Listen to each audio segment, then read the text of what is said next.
seputar kitab Bible dari Ustadz Yuangga. Kemudian yang ketiga sisi tanya jawab. Eh, Insya Allah untuk mempersingkat waktu, kami untuk memulai membaca kitabnya. Waktu Iyahu. Eh, Bismillahirrahmanirrahim. Alhamdulillahirabbil alamin. Alhamdulillahilladzi anzala ala abdihil kitaba wa lam yaj'al lahu iwajah. Alhamdulillahilladzi hadana li hadza wa ma kunna linahtadiya laula an hadanallah. Ahlan wa sahlan asatidzah sekalian, para rekan-rekan pegiat studi agama-agama maupun yang memiliki interest untuk memulai concernnya terhadap diskursus studi agama-agama yang ada ini. Al-Mukarram di sini telah hadir bersama kita Al-Ustadz Dr. Yuangga Kurnia Yahya. Ahlan wa sahlan Ustadz. Terima kasih. Assalamualaikum Ustaz. Terima kasih Ustadz sudah meluangkan waktunya. Ini momen yang sangat spesial banget di edisi membaca kitab kali ini. Alhamdulillah kita sudah berjalan selama kurang lebih 4 kali dan kita sudah masuk di per hari ini kita akan masuk di bab 1. Kebetulan di bab 1 itu kalau kita lihat kitabnya sebentar, coba saya share kitabnya. Teman-teman yang belum punya kitabnya bisa di-download di deskripsi grup ya. Sudah saya sertakan link Google Drive-nya, jadi bisa di-download masing-masing. Alhamdulillah pada hari ini kita sudah akan masuk di bab 1, tentunya dengan melompati beberapa pembahasan yang kiranya tidak perlu kita baca secara detail. Pada pertemuan sebelumnya kita sudah bahas latar belakang buku Izharul Haq ini, di mana sore hari ini posisi saya lebih kepada ingin menekankan urgensi apa sih untuk kita lihat dan baca ulang salah satu buku karangan ulama kita ini, Syekh Rahmatullah Al-Kairanawi Al-Usmani Al-Hind ini. Karena salah satu alasannya adalah wacana studi agama-agama di Indonesia ini itu sudah mulai berkembang secara luas dan dikhawatirkan keluar dari core-nya, keluar dari koridor yang memang seharusnya studi agama-agama itu dibawa ke Indonesia waktu itu seperti apa. Kita tahu awalnya masuk ke sini semangat para guru-guru kita seperti kalau di Unida sendiri ada pendirinya itu Ustadz Imam Zarkasi. Kalau mungkin di Sekolah Tinggi Muhammad Natsir sendiri ada Pak Natsir atau Hamka di Padang dan lain sebagainya itu memiliki kemauan yang kuat untuk apa? Untuk membentengi akidah umat, untuk menyebarkan bagaimana ajaran Islam yang itu mencerminkan seorang Rasulullah yang rahmatan lil alamin. Nah, buku ini itu sangat relevan kalau kita lihat latar belakang penulisannya. Pada bab Tamhid, buku ini tuh menjelaskan bagaimana alasan atau latar belakang Syekh Rahmatullah Al-Kiranawi itu dalam menulisnya. Jadi peran pengaruh lah bukan peran ya, pengaruh dari orientalis, pengaruh dari gerakan kristenisasi misionaris yang terjadi secara masif di India pada abad itu membuat beliau ini terpanggil untuk memulai menulis, memulai dialog lah. Awalnya itu memulai dialog kepada orang-orang misionaris tersebut yang mereka mengklaim dirinya eh, sebagai agama yang benar. Di samping itu, ulama Islam dikatakan sama mereka ada tertulis di bab Tamhid buku ini tidak mampu menjawab, tidak merespon apa yang kami lakukan. Berarti kan benar. Agama kami lah yang mengajarkan kebenaran itu, sementara agama yang kalian selama ini anut itu tidak mampu menjawab hal tersebut. Sebenarnya pukulan itu bukan hanya kepada Islam ya, sebenarnya. Kita tahu India juga waktu itu juga di di beredar juga agama-agama selain Islam, misalkan ada Hindu di sana dan lain sebagainya. Tapi akses kepada kitab-kitabnya, akses kepada kitab suci mereka itu juga cukup sulit bagi kalangan-kalangan bawah. Nah, kalangan-kalangan awam atau bawah ini, merekalah yang kemudian dituju oleh para misionaris Kristen tersebut. Sehingga kalau melihat ke akar sejarahnya, penulisan buku ini adalah respon kepada hal-hal yang terjadi di sana. Sementara, nah, kalau kita lihat di Indonesia, nah, kita sudah sama-sama mengetahui bagaimana pola-pola kristenisasi itu mulai berkembang. Basisnya banyak. Kita bisa baca lagi tentang idenya Samuel Zwimmer, kemudian idenya Dr. Berkhof atau seruan Paul Jones yang kedua, atau juga kita bisa lihat proyek Jericho, proyek Jericho tahun 2000 yang itu menjadi titik awal kristenisasi masuk ke Indonesia. Sebenarnya banyak titik-titik awalnya banyak. Masing-masing daerah di Nusantara ini punya punya apa namanya? Punya ciri khas atau punya akar sejarah yang berbeda, tapi polanya hampir sama. Jadi keadaannya tuh hampir sama. Kayak misalkan membagi-bagi sembako, obat-obatan, mendatangi rumah-rumah, datang ke rumah sakit, mendoakan pasien muslim dan lain sebagainya. Gerakannya gerakan-gerakan humanis dulu, kemudian nanti dia sebar ke brosur-brosurnya. Nah, hal tersebut juga dilakukan oleh kalangan misionaris atau Kristen program kristenisasi yang ada di India waktu itu. Sehingga kitab ini ditulis. Nah, kitab ini memiliki lima tujuan seperti yang sudah kita bahas sebelumnya, lima pokok pembahasan. Yang pertama, menanggapi apa yang disebut sebagai tahrif, kemudian ibdal atau tabdil, hal-hal yang terjadi dalam perubahan-perubahan di apa itu namanya di kitab Bible itu sendiri. Baru ada di sana ibtalu akidati taslis atau pembatalan atau argumentasi tentang batalnya akidah trinitasnya mereka itu. Baru kemudian respon terhadap tuduhan misionaris kepada Al-Quran. Baru yang terakhir respon kepada Nabi Muhammad. Nah, pada hari ini kita masuk di bab al-awal fi bayani kitabi ahdil atik wal jadid ya, yang sudah bisa disaksikan oleh rekan-rekan sekalian. Porsi saya di sini nggak banyak, kita baca sebentar saja. Nanti insya Allah kita akan lebih banyak mendengarkan dari Ustadz Yuangga. Beliau salah satu pegiat atau bisalah kita sebut sebagai pakar di studi biblikal. Jadi nanti akan sangat relate sebenarnya dengan bab yang akan kita baca selanjutnya ini. Jadi untuk memberikan stimulus dulu kepada kita sebelum kita baca lebih dalam di bab al-awal fi bayani kita bi ahdil atik wal jadid ini, kita akan nanti mendengarkan banyak dari Ustadz Yuangga seperti itu. Wahwa, nah, kitab ini bab al-awal ini, wahwa mustamal ala arbaati fusul, terdiri dari bab, empat fasal ya, empat pasal. Di dalam satu bab ini ada empat pasal. Yang pertama, fi bayani asma'iha wa ta'addadiha. Jadi nama-nama kitabnya, kemudian jumlah kitabnya itu bab pertama atau pasal pertama. Pasal kedua, fi bayani anna ahlil kitab la yujad indahum sanad muttasil, tentang penjelasan bahwasanya ahlul kitab, orang-orang ahli kitab itu mereka tidak memiliki, dalam hal ini ahlul kitab yang mengklaim dirinya ahli kitab ya, bukan ahlul kitab yang disebut dalam Al-Quran itu, karena itu nanti akan beda dari segi segi historisnya kalau kita bicarakan akan berbeda. Jadi fi bayani anna ahlil kitab di sini adalah mereka yang mengklaim tadi itu, mengklaim dirinya sebagai ahli kitab, la yujad indahum sanad mutasil. Mereka tidak punya sanad yang jelas, sanad yang terhubung.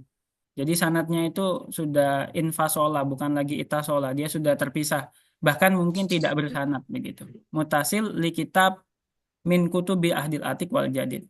Jadi mereka nggak punya sanat apapun terhadap kitab ahdil atik maupun ahdil jadid. Seperti itu. Al-fasal asalis fi bayani anna hadhil kutub mamlu'ah minal ikhtilafat wal adlat. Nah, ini pasal ketiganya kita akan berbicara nanti tentang penjelasan atau keterangan yang akan membuktikan bahwasanya fi hadhil kutub kitab Ahdil Atik wal Jadid ini mamluah minal ikhtilafat wal aglat. Jadi sangat dipenuhi dengan perbedaan-perbedaan atau apa bahasanya? Mungkin ta'arud lah, tarodut lah, suatu hal yang bertentangan di antara satu dengan yang lainnya, dan kemudian al-aglat atau kejahatan-kejahatan atau kenakalan-kenakalan dalam kutipannya. Mungkin begitu artinya.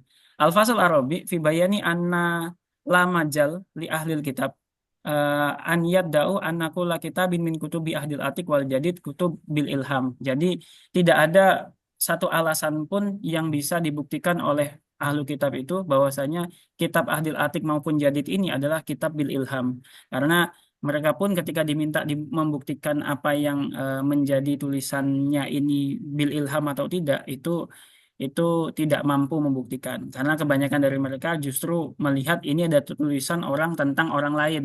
Jadi tulisan orang tentang murid-muridnya Al-Masih kan seperti itu dan lain sebagainya. Nanti insya Allah akan kita baca secara lebih detail. Oke, sedikit mukadimah saja. Fi bayani asma'iha wa ta'addadiha.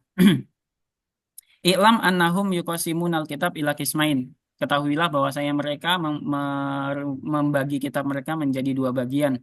Kismun mimma yad'una annahu wasala ilaihim biwasitatil anbiya alladzi kanu qabla Isa alaihi salam wa kismun minha yad'una annahu kitabun bil ilham ba'da Isa alaihi salam. Jadi satu bagian lagi mereka mengklaim mengklaim bahwasanya itu adalah kitab yang mereka dapatkan eh, dari apa namanya biwasitoti sejak zaman nabi-nabi sebelum adanya Isa alaihissalam seperti itu.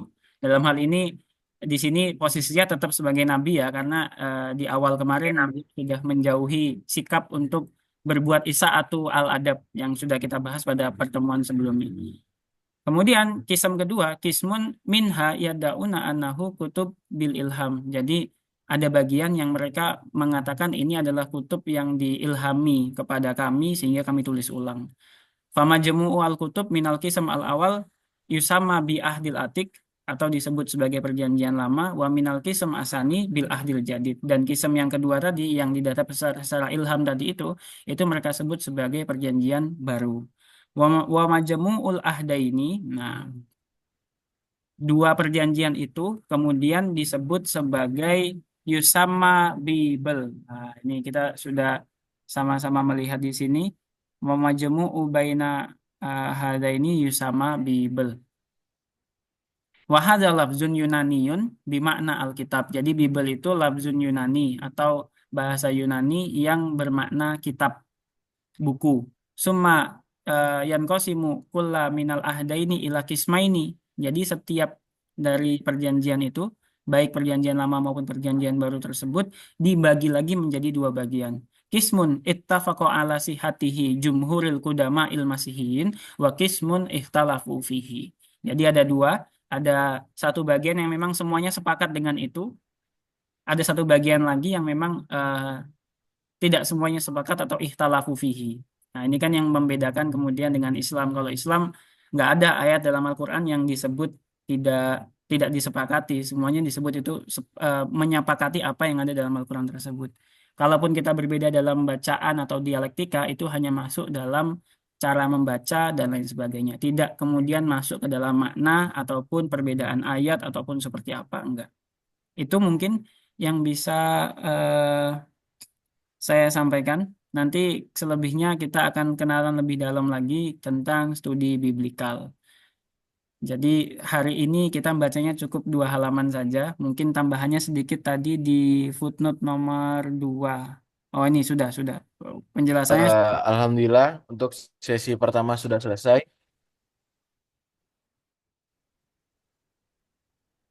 Ya Alan, dilanjut.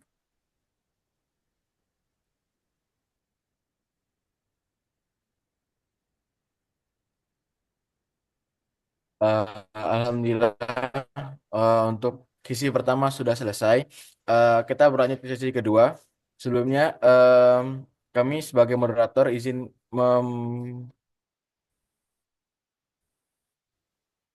memperkenalkan secepat doktoral dengan masa studi 2 tahun 11 bulan dengan IPK 3,98. Dan juga beliau juga termasuk presenter seminar internasional di Filipina, Australia, di Oxford dan Kamlah, insya Allah. Dan kemudian beliau juga salah satu dosen kami di SAA dan juga termasuk di dosen di Usuluddin. Dan kemudian untuk mempersingkat waktu, insya Allah kita bisa langsung mendengarkan kajian ilmu dari Ustadz Juangga al waktu Yahu. Ini berapa lama ini, Ustadz Iqbal? Oke, Pak Ustadz. Kita, saya dapat waktu berapa lama ini? Antum insya Allah dapat waktu 1 jam, Ustadz. Iya, iya. Ya mungkin kurang dari itu nanti ya. Karena mungkin ya mungkin ada hal-hal yang kan ada sesi tanya jawab kan nanti. Ya mungkin setelah ya Nah, Ustadz, ada Ustadz. bisa dilanjut di sesi tanya jawab jika ada hal-hal yang eh, ingin ditanyakan. Gitu aja. Ya, Assalamualaikum warahmatullahi wabarakatuh. Ya, pertama-tama terima kasih kepada Ustadz Bima dan teman-teman kajian kitab ini. Padahal saya ingin niatnya ikut di ikut kajian banyak ini. Ya, terlebih lagi ya ini temanya juga agak-agak agak-agak wah, ya, agak-agak luas sekali gitu ya. Ya, tapi kita coba namanya juga kenalan ya. Karena ini obrolannya adalah awalnya kenalan. Jadi niatnya adalah yang akan saya sharing di sore hari ini itu eh, tentang definisi atau deskripsi tentang apa itu Alkitab. Alkitab itu sendiri bagaimana, apa kepercayaan orang Kristen tentang mereka gitu ya. Jadi dan sumber-sumbernya ini adalah sumber-sumber yang berasal dari orang Kristen. Jadi eh, sebelum antum nanti berbicara atau membaca lebih dalam karya apa, Izharul Haq, nah, nanti antum kenalan dulu sebenarnya orang Kristen itu apa yang mereka pahami tentang kitab mereka sendiri, sehingga nanti kita bisa melihat bahwasanya posisi Izharul Haq ini apakah sesuai dengan yang diimani orang Kristen atau hanya apa bahasanya hanya judgement, hanya pemahaman orang Muslim tentang kitab suci orang Kristen gitu ya. Karena mau tidak mau, ketika kita berbicara tentang keyakinan lain, ya kita perlu meng-cross check sebenarnya apa yang diimani, apa yang dipercayai oleh eh, masyarakat tersebut, oleh penganutnya terhadap ajaran yang mereka miliki. Seperti itu, termasuk dalam kitab suci. Tentu ketika kita berbicara tentang kitab suci, khususnya dalam perspektif Islam ya, ketika kita melihat agama lain itu seringkali konstruksi kitab suci itu ya harus kayak gitu. Kitabnya satu kitab, lalu juga ditulis dengan bahasa asli, dibaca dengan bahasa bagaimana dia diwahyukan dari awal sampai akhir, dan diwahyukan dalam waktu yang relatif pendek ya 22 tahun. Kenapa saya bilang pendek? Nanti kita akan melihat bagaimana di eh, Alkitab itu memerlukan durasi yang jauh lebih panjang daripada Al-Quran. Lalu juga bagaimana kemudian transmisinya. Tentu banyak pertanyaan-pertanyaan, katanya Yesus itu orang Bethlehem, orang Nazaret, Palestina. Kenapa kok kitab sucinya itu berbahasa Yunani?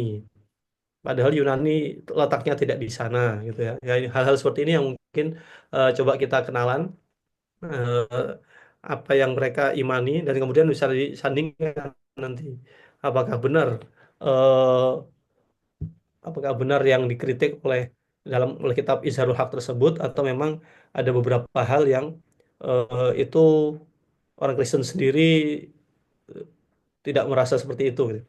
Oke. Ya, saya dan hasilnya sebenarnya teman-teman dari HMP juga sudah dapat materi ini ya di semester 4 kemarin gitu. Dan yang akan saya sampaikan ini tentu khulasoh dari beberapa pertemuan. Kalau misalnya dalam satu pertemuan itu ada kurang lebih 90 sampai 100 menit normalnya, eh, dan dalam sore ini ya dirangkum semuanya ya, jadi seperti judulnya adalah serba-serbi serba singkat gitu ya. Oke, ini bergeser ya, ini ya, eh, halamannya ya. Bergeser, Ustadz. Oke. Jadi apa Alkitab itu? Nah, sebelum kita berbicara lebih jauh ya, tadi di dalam Izharul Haq disebutkan bahwasanya kitab suci mereka adalah Al-Ahdul Atiq dan Al-Ahdul Jadid. Yang mana perjanjian lama dan perjanjian baru itu dikumpulkan menjadi satu yang disebut Bible. Nah, itu adalah istilah yang benar. Karena orang Kristen sendiri mengimani itu menyebutnya dengan Alkitab kalau yang versi Indonesia ya. Jadi kadang-kadang kita agak tumpang tindih. Jadi sebenarnya orang Kristen itu kitab sucinya apa? Sering dari kita berbicara kitab sucinya adalah Injil. Benarkah Injil? Sebenarnya Injil itu ada nggak sih di dalam Alkitab itu? Atau jangan-jangan tidak ada Injil itu? Jadi satu-satu ya. Setelah ini kita akan berbicara Injil itu apa. Jadi Alkitab itu, kitab suci mereka disebutnya Alkitab versi bahasa Indonesia. Adapun dalam versi bahasa Inggris, Bible atau The Holy Bible lengkapnya. Kalau dalam bahasa Arabnya, Alkitab Al-Muqaddas. Nah, Alkitab itu apa? Definisi dari mereka adalah kumpulan tulisan suci umat Kristen yang berisikan kesaksian iman mereka tentang hubungan Allah dengan manusia. Jadi isinya adalah kumpulan tulisan suci. Kumpulan tulisan suci itu diyakini sebagai firman Allah sendiri. Nah, jadi dari segi bahasa ya. Jadi Alkitab itu ya Alkitab itu berasal dari bahasa Arab, kitab dengan kata sandang al gitu ya, alif lam. Lalu yang terjemahannya dari bahasa Yunani, istilah aslinya itu berasal dari Yunani. Yang ini bacaannya adalah La Biblia. La Biblia itu artinya adalah kitab-kitab atau kumpulan kitab. Ya, itu jamak dari biblion. Biblion artinya satu kitab, tapi kalau Biblia artinya kitab-kitab yang banyak. La Biblia. Jadi sebutan itu adalah Biblia yang kemudian diterjemahkan ke dalam bahasa Inggris dan Perancis menjadi Bible, terus dalam bahasa Jerman menjadi Bible dan Bijbel di Belanda. Jadi kata kuncinya adalah Alkitab itu adalah kumpulan tulisan suci. Jadi dia bukan nanti akan kita lihat bagaimana model pewahyuannya atau pengilhamannya karena tadi disebutkan di dalam Izharul Haq bahwasanya la mahala. Jadi tidak ada tempat atau tidak berhak bagi orang-orang ahlul kitab itu untuk menyebut kitab mereka berasal dari ilham. Nah, kita akan lihat setelah ini. Nah, ini teks atau contoh dari manuskripnya ya, yaitu berbentuk ditulis di atas papirus dengan bahasa Yunani. Nah, konsep dasar Alkitab. Nah, ini tadi. Jadi Alkitab itu terdiri dari 72 kitab. Jadi di dalamnya, kalau misalnya di dalam tradisi Islam kita mengenal bahwa saya dalam Al-Quran ada 114 surat, ada surah, ada 114 surat. Tapi di dalam Alkitab mereka menggunakan istilahnya kitab. Jadi ada 72 kitab di dalamnya yang ditulis dan dikumpulkan dalam kurun waktu 3 abad. Nah, kita lihat di sini ada 3 abad. Waktu pengumpulannya, jadi dari proses penulisannya dan dikumpulkan dan kemudian disahkan bahasanya ya, diterima menjadi kitab suci itu membutuhkan waktu 3 abad. Tentu bila dibandingkan dengan masa Al-Quran yang hanya 22-23 tahun, maka masa turunnya Al-Quran itu sangat sangat singkat ya dibandingkan dengan adanya Alkitab itu sendiri. Nah, jadi karena tadi kumpulan tulisan, jadi di dalamnya berisi kitab, mulai dari kitab Kejadian sampai yang terakhir adalah kitab Wahyu. Jadi isinya adalah kitab. Jadi agak aneh kalau misalnya ada yang bilang surat Markus, surat Matius. Nah, itu berarti dia eh, pemahamannya belum sampai ke sana. Tapi penyebutannya yang benar adalah kitab. Kitab Kejadian, kitab Keluaran, kitab Ulangan, kitab Bilangan sampai terakhir. Gitu. Lalu kenapa angkanya ada 72 terus di dalam kurung ada 65? Jadi 72 dan 65 ini adalah total perjanjian lama dan perjanjian baru. Baik dari gereja Katolik maupun gereja Protestan, semuanya sepakat bahwasanya perjanjian baru jumlahnya ada 27 kitab. Lalu perjanjian lama di sinilah terjadi perbedaan. Protestan mengimani ada 39 kitab perjanjian lama. Jadi perjanjian lama ada 39 kitab, jadi ada 65. Adapun gereja Katolik memiliki 7 kitab tambahan. Jadi di dalam perjanjian lama terdapat 46. 46 kitab dalam perjanjian lama menurut gereja Katolik plus 27 kitab di dalam perjanjian baru. Jadi ada 72. Nah, jadi kita bisa melihat ada perbedaan 7 kitab yang ada di gereja Katolik tapi tidak ada di gereja Protestan. Mengapa terjadi demikian? Ya ini eh, setelah ini mungkin kita akan bahas ya satu-satu. Nah, banyak penulis yang terlibat dalam proses penulisan dan pengumpulannya. Seperti disebutkan awal tadi, mereka meyakini adalah kumpulan tulisan dan penulisnya bukan hanya satu orang. Eh, Jadi kalau ada yang ada statement yang menyebutkan bahwasanya kitab suci orang Kristen itu ditulis, iya betul. Penulisnya siapa? Apakah penulisnya Yesus? Enggak. Orang Kristen juga tidak mengimani Yesus menuliskannya. Alkitab dikarang oleh Allah melalui inspirasi Roh Kudus untuk menggerakkan pengarang manusia. Nah, ini saya beri tanda eh, di bold dan juga garis bawah ya. Alkitab yang mereka imani, ini statement ini juga berasal dari kitab-kitab Kristen itu sendiri. Alkitab itu dikarang oleh Allah. Jadi penulis utamanya Allah, tapi bukan Allah yang menulis langsung kepada manusia, tetapi dengan perantara Roh Kudus menggerakkan manusia. Jadi ada manusia-manusia pilihan yang digerakkan oleh Roh Kudus untuk memberitakan firman Allah melalui tulisan mereka, seperti itu. Nah, jadi secara umum orang Kristen tidak berkeyakinan bahwasanya Allah mendiktikan kitab suci kepada pengarang manusia. Jadi tidak Alkitab dari berbagai kitab-kitabnya atau misalnya kita bilang perjanjian baru saja. Perjanjian baru kitab yang ditulis Matius, oleh Markus, oleh Yohanes, oleh Lukas dan Yohanes, ada 4 kitab pertama yang kemudian disebut Injil, sama-sama menceritakan tentang lahirnya Yesus, kemudian disalibkannya Yesus, dibangkitkan kembali setelah 3 hari, lalu kemudian hidup di antara mereka selama 40 hari, dan kemudian diangkat ke langit, berada di sisi kanan Allah. Keempatnya berbicara tentang tema yang sama, yaitu tentang Yesus, masa hidup Yesus dan mukjizat atau karyanya semasa hidup di dunia. Tapi kemudian masing-masing memiliki perspektif yang berbeda dan memiliki cara atau gaya bahasa yang berbeda. Misalnya dari jumlah ayatnya saja ya. Markus yang paling sedikit. Eh, Tapi di antara yang paling sedikit tersebut, dia merupakan rujukan. Matius itu rujukannya dari Markus. Lukas juga mengambil dari Markus. Makanya kemudian kitab yang awal atau ketiga kitab awal yaitu Matius, Markus dan Lukas itu disebut Injil Sinoptik. Kenapa? Karena temanya isinya hampir sama. Karena berasal dari satu referensi yang sama. Adapun Injil Yohanes berbeda. Jadi kita kalau misalnya iseng deh baca mulai dari awal ya. Misalnya kalau Injil Matius, Markus dan Lukas diawali dengan kisah kelahiran Yesus.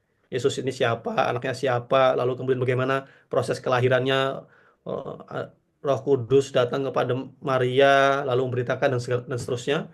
Tapi kalau di dalam Injil Yohanes, ayat pertamanya saja itu sudah tidak berbicara tentang Yesus secara langsung. Pada mulanya adalah firman. Dan firman itu bersama dengan Allah dan firman itu adalah Allah. Nah, coba kayak gitu. Jadi dan ini yang kemudian tafsirannya akan banyak sekali. Pada mulanya adalah firman. Jadi siapakah si firman itu? Atau the word atau logos kalau bahasa Yunaninya.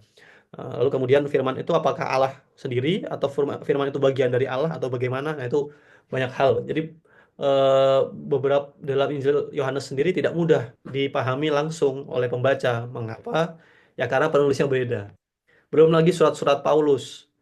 Jadi kalau misalnya ada surat-surat yang namanya kota-kota ya, Roma, Tesalonika, Efesus, Filipi, Galatia, itu berarti itu judul panjangnya aslinya adalah Surat Paulus kepada jemaat di Roma, Surat Paulus kepada jemaat di Tesalonika, Surat Paulus kepada jemaat di Efesus dan seterusnya.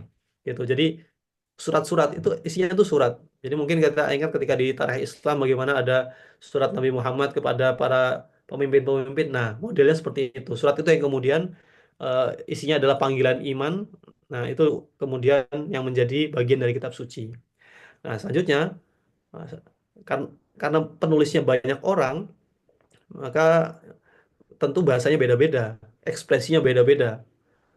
Hal yang sama, saya sama Ustadz Bima mungkin ikut kemisan yang sama, tapi kemudian hasil tulisan kita beda. Nah, itulah yang dipahami orang Kristen. Bahwasanya Allah membiarkan para pengarang mengungkapkan pesan ilahi menurut cara mereka sendiri dalam bentuk tulisan dengan kekhasan masing-masing.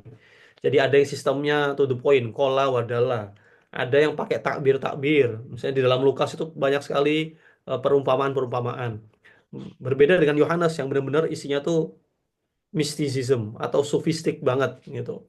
Nah, jadi tentu ini membuat kitab suci itu menarik ya. Jadi ya, jadi mereka gaya bahasanya tentu kita urutkan dari itu baru perjanjian baru ya, belum kita lihat dengan perjanjian lama karena itu adalah eh, penulisannya itu terpaut cukup jauh. Nah, ini mungkin sekilas bagaimana yang dipahami orang Kristen ya. Ini dari bukunya orang Kristen ini. Eh, jadi dia mencoba menjelaskan sebenarnya apa sih perbedaan pewahyuan di dalam Islam dan Kristen. Jadi kalau di dalam Islam, kitab sucinya adalah Quran. Ya, ini satu kitab suci, diwahyukan selama 22 tahun. Bahasanya Arab. Siapa pengarangnya? Allah sendiri. Oh Allah gitu ya. Muhammad adalah utusan yang melaporkan apa yang ia dengar langsung dari Allah. Sifat kitabnya, ilahi, abadi, universal. Itu yang mereka pahami ya. Tentu apabila ada hal yang tidak setuju sebagai Muslim, bisa dikomentari. Lalu orang Kristen melihat Bible sebagai apa? Kumpulan kitab suci. Nah, jadi memang bukan satu ya, dia kumpulan, dikumpulkan selama berabad-abad. Bahasanya berbeda. Di dalam bahasa Perjanjian Lama itu bahasa aslinya adalah bahasa Ibrani. Lalu kemudian eh, Perjanjian Baru sebagian berbahasa Aram dan mayoritas berbahasa Yunani. Pengarangnya siapa? Allah dan pengarang manusia. Jadi memang konsepnya adalah pengarang manusia dan pengarang manusia sifat ilahi abadi universal. Kita lihat di sini kalau misalnya di dalam Islam kitab suci itu wahyunya melalui Nabi Muhammad. Tapi kalau Kristen lihat tidak ada tulisan Yesus sama sekali. Mengapa? Karena mereka meyakini bahwasanya wahyu itu bukan disampaikan oleh Yesus, tapi wahyu itu adalah Yesus itu sendiri. Jadi mungkin kalau ini kasar-kasarannya ya, tentu ini seringkali kurang tepat juga. Tapi sederhananya, kadang-kadang kalau Muslim itu melihat Alkitab itu lebih cocoknya modelnya bukan seperti Al-Quran, model pewahyuannya, tapi lebih kepada hadis. Jadi apa yang dikatakan Yesus, apa yang dilakukan Yesus itu kemudian direkam oleh para penulis-penulis Injil, oleh para rasul, oleh para jemaat awal, itu yang kemudian diceritakan secara turun-temurun, itulah yang kemudian menjadi kitab suci. Gitu. Jadi posisinya mungkin lebih dekat dengan hadis di dalam Islam ya dibandingkan Al-Quran. Nah, itu model pewahyuannya atau model eh, bagaimana dari mana dia berasal gitu. Lalu isi Alkitab. Nah, isi tadi sudah disebutkan di dalam kitab Izharul Haq, maksudnya terdiri dari Perjanjian Lama dan Perjanjian Baru. Sedikit eh, pengantar ya, karena ini sebenarnya masuknya dalam teologi nanti, agak agak itu sudah jauh sekali. Kenapa namanya perjanjian? Ini janji siapa sama siapa ini? Dan kenapa lama, kenapa baru? Tadi yang diklaim atau yang didefinisikan oleh eh, kitab Izharul Haq itu tepat sekali ya. Jadi perjanjian lama dan baru, kapan lama dan baru? Lama itu adalah yang turun sebelum Yesus ada, sebelum Yesus diutus. Jadi kitab-kitab yang ada atau wahyu-wahyu yang mereka pahami, ada Torah di sana ya, atau tanahnya orang Yahudi atau itu semuanya diklaim semuanya sama dengan perjanjian lamanya kitab suci orang Kristen. Jadi kitab suci orang Kristen dan Yahudi itu perjanjian lamanya sama, sama kitabnya. Itu adalah kitab yang sama gitu ya. Jadi perjanjian lama itu dari Musa lalu juga kepada para nabi-nabi terdahulu, nabi-nabi Yahudi sampai sebelum Yesus turun. Lalu setelah Yesus turun ke bumi, baru kemudian disitulah mulai perjanjian baru. Lalu pertanyaan yang sering kali, ya bukan pertanyaan ya, sering kali pemahaman orang Muslim ketika ditanya, oh berarti perjanjian lama karena sudah lama nggak dipakai, oh, tetap dipakai. Perjanjian lama itu tetap dipakai. Jadi mereka kitabnya adalah satu paket. Sebenarnya saya ambil.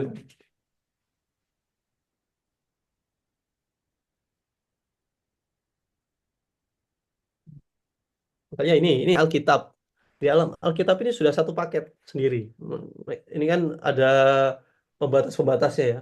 Ini sebagian besar adalah perjanjian lama dan sisanya adalah perjanjian baru. Jadi kalau misalnya boleh lihat sekilas, oh, kelihatan nggak ini? Oh, nggak kelihatan ya. Nah ini, yang saya angkat di atas ini adalah perjanjian lamanya. Sisanya yang segini, yang sedikit sini, ini adalah perjanjian barunya. Itu. Jadi kita satu paket. Apakah orang Kristen beriman beriman pada dia?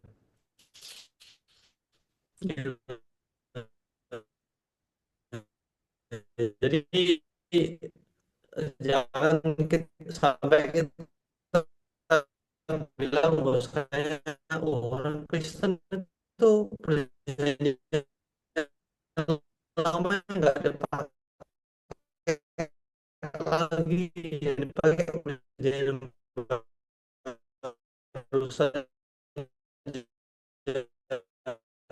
Oh, enggak. Perjanjian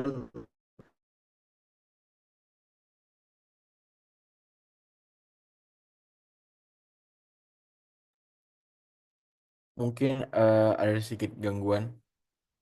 Mungkin tunggu sebentar.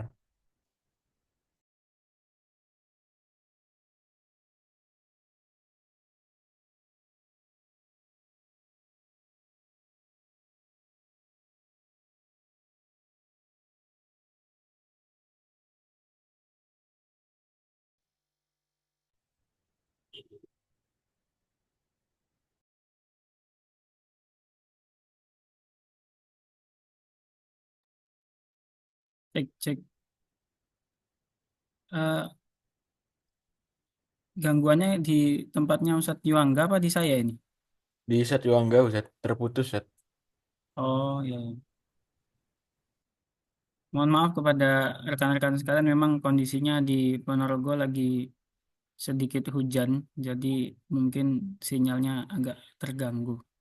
Semoga segera bisa join lagi.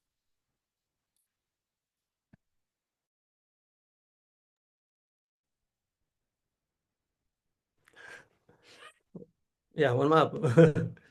Tahu-tahu hilang. Oke, saya mungkin videonya tak matikan dulu aja biar agak stabil. Oke, kita lanjutkan ya. Jadi perjanjian lama itu adalah perjanjian antara Allah dengan Abraham. Bahwasanya anak cucu Abraham mereka akan hidup damai dan bahagia di tanah yang dijanjikan, gitulah. Lalu kemudian eh, dipertegas lagi janji Allah kepada bangsa Israel. Maksudnya mereka akan menjadi bangsa yang utama di muka bumi ini. Dan di akhir ditutup atau dipertegas lagi janji Allah kepada keturunan Daud. Nah, jadi sebelumnya mulai dari satu keluarga saja anak cucu Abraham.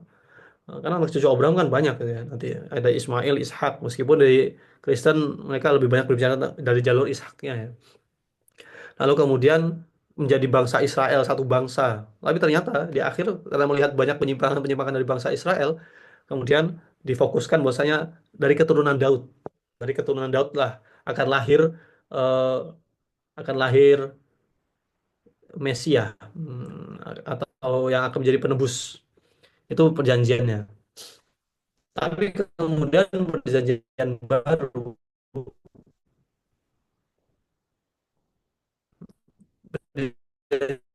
jadi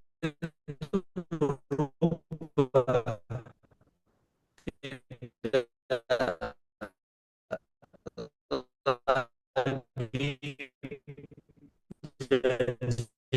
Allah kepada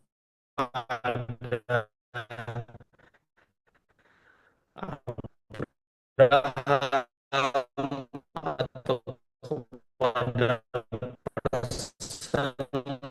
atau bangsa tertentu, tapi perjanjian Allah Wan Ustadz, suaranya putus-putus. dengan seluruh manusia melalui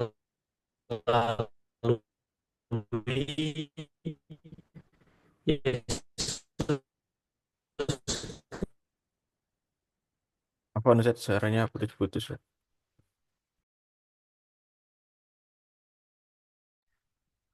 Asadiya sekalian, mohon maaf mungkin ada gangguan jaringan. Memang saat ini Porogo sedang hujan. Mungkin itu mempengaruhi sinyal di kami. Lah ya. Oke, gimana suaranya sudah sedikit lebih jelas? Halo Ustadz. Sudah, Zat. Ya, siap-siap. Ya, mohon maaf ini kesalahan-kesalahan teknis ini. Oke, kan kalau misalnya kitab suci umat Yahudi, jadi kalau ditanya sama nggak kitab sucinya umat Yahudi dengan kitab suci umat Kristen? Sama, yang perjanjian lama. Terus dalam kurung nanti, sama dengan yang Protestan. Kalau yang Katolik beda. Katolik ada tambahan.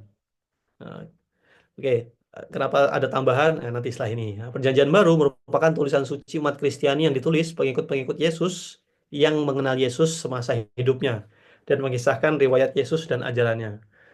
Jadi kalau misalnya setelah ini untuk menuduh agama sebelah, oh kitab suci kalian kan ditulis manusia, nanti jawabannya ya emang gitu. Oh kitab suci kalian penulisnya nggak cuma satu orang, ya memang. Nah gitu ya. Jadi ini jangan biar kita tidak terkesan nggak tahu apa-apa sama sekali ya. Jadi ini informasi pentingnya. Kitab suci orang Kristen ternyata yang nulis bukan Yesus, memang. Yesus tidak pernah nulis, tidak pernah menyuruh untuk menulis gitu kan. Jadi memang itu adalah eh, bahasa sederhananya itu adalah usaha para pengikut-pengikutnya mengisahkan tentang Yesus dan ajarannya dan berisi kesaksian iman mereka. Nah, kata kunci yang penting dalam Kristen itu adalah kesaksian iman. Jadi bukan hanya kitab sejarah, jadi bukan hanya kitab sejarah yang isinya seperti banyak para penulis atau para penginjil, Paulus sendiri melihat Yesus, mendengarkan ajarannya, melihat mukjizatnya dan merasa eh, apa namanya aura atau mengetahui aura-aura ketuhanan yang ada dalam diri Yesus. Nah, itu yang penting. Itu yang disampaikan dalam Perjanjian Baru. Nah, ini adalah kitab ini bisa dilihat sendiri. Jumlahnya kalau di dalam Perjanjian Lama lebih banyak dari Perjanjian Baru gitu ya. Ada kitab sejarah, kitab puisi, ada lebih besar, ada lebih kecil gitu ya. Kalau dalam bahasa Ibrani-nya kan ini Tanakh gitu ya. Tanakh itu adalah Torah, Nevi'im, dan Ketuvim. Eh, Torah itu ya Torah, ada 5 kitab yang diturunkan kepada Musa. Hmm. Lalu Nevi'im, itu nabi-nabi, ya. Ada nabi-nabi besar, ada nabi kecil. Itu adalah kitab-kitab tulisan-tulisan lain, yaitu ada sejarah dan puisi. Itu Perjanjian Baru, ini ada Injil. Nah, kok ada Injil? Jadi, eh, aslinya lebih mudah itu kayak penulis ya. Tapi seperti ini. Jadi Injil itu dalam kepercayaan Kristen dia punya dua makna. Makna yang pertama